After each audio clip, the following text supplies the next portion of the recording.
Hello सभी को राम राम। मैं आज आपको एक कहानी सुनाने जा रही हूँ कि राजकुमार के पेट में सांप। तो इस कहानी को आप शुरू से लेकर लास्ट तक पूरी देखना। तो शुरू करते हैं कि एक समय देवताओं के समान एक राजा था। उसके एक पुत्र था। वह दिनों दिन बहुत ही पतला होता जा रहा था और राजकुमार को इस बात की बहुत ही चिंता थी कि इतना पतला क्यों होता जा रहा था। किसी को नहीं पता कि वह इतना पतला क्यों होता जा रहा है, क्योंकि उसके पेट में एक सांप रहता था। इस कारण वह दुखी होकर किसी दूसरे देश को चला गया। वहाँ जाकर एक बड़े से मंदिर में रहने लगा और वहाँ पर जो भी मिलता उससे अपना खाना पीना कर लेता। वहाँ पर एक राजा था। उसके दो बहुत ही सुंदर बेटियाँ थी।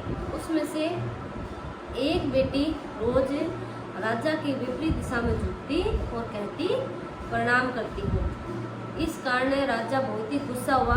उसने नौकरों को बुलाया और कहा कि ये बड़ी बेटी है जो मेरा सम्मान नहीं करती, मैं इसको अभी देखना भी नहीं चाहता, आप इसे किसी विदेशी को दे दो।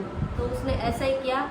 कुछ नौकरानियों के साथ उस मंदिर में रहने वाले राजकुमार के हवाले कर दिया और राजकुमारी ने उसे खुशी खुशी अपना पति मान लिया और उसके साथ रहने लगी और उसको अपना देवता समझने लगी। तो कुछ दिनों तक वहाँ रहे और फिर वो कहीं दूसरे देश में चले गए। वहाँ एक तालाब के पास एक घर बना हुआ था, वहाँ रहने लगे और कुछ दिन वहाँ रहे। एक दिन राजकुमारी अपने घर का सामान लेने के लिए अपने सहेलियों के साथ बाहर जा रही थी। तो उसने राजकुमार को घर पे रख दिया कि आप घर की रखवाली करना। तो फिर वो सामान लेकर वापस आई तो उसने देखा कि राजकुमार दिम्पू की बोम्बी पर सिर रखे हुए आराम कर रहा था और उसके मुँह से एक फन वाला सांप निकला और वो ताजी हवा खाने लगा। फिर उसी बोम्बे में से एक दूसरा सांप निकला और उन्होंने उस राजकुमार के मुँह वाले सांप को देखा तो उनकी आंखें गुस्से से लाल हो गई। तो उसने कहा कि अरे दुष्ट, तू इस सुंदर राजकुमार को क्यों परेशान कर रहा है। तो उस राजकुमार के मुँह वाले सांप ने कहा कि दुष्ट तो तुम है जो इस बोम्बे में सोने के गढ़ू को रखे हुए है। तो उसने कहा कि तुम इस राजकुमार को कितना दुखी कर रहा है, यह तुम्हें सरसों के दाने खाकर मार क्यों नहीं देता। तो राजकुमार के मुँह वाले सांप ने कहा कि दुष्ट, तुझे इस बोम्बे में उबलता हुआ पानी डालकर कोई मार क्यों नहीं देता।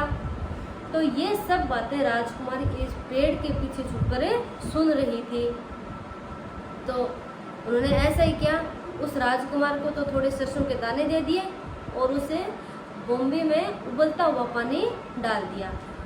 फिर दोनों सांप मर गए और राजकुमारी ने उस बोम्बे में से दो सोने के गड्ढों को तो निकाल लिया और राजकुमार के पेट में सांप था वो ही मर गया और राजकुमार फिर और ही सुंदर हो गया और बलशाली हो गया।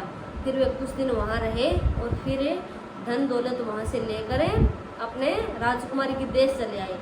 वहाँ पर अपने माता पिता से उन्होंने आशीर्वाद लिया और उनके रिश्तेदारों ने भी उन्हें आशीर्वाद दिया और वे वहाँ सुखपूर्वक रहने लगे और अपना अच्छा जीवन व्यतीत करने लगे।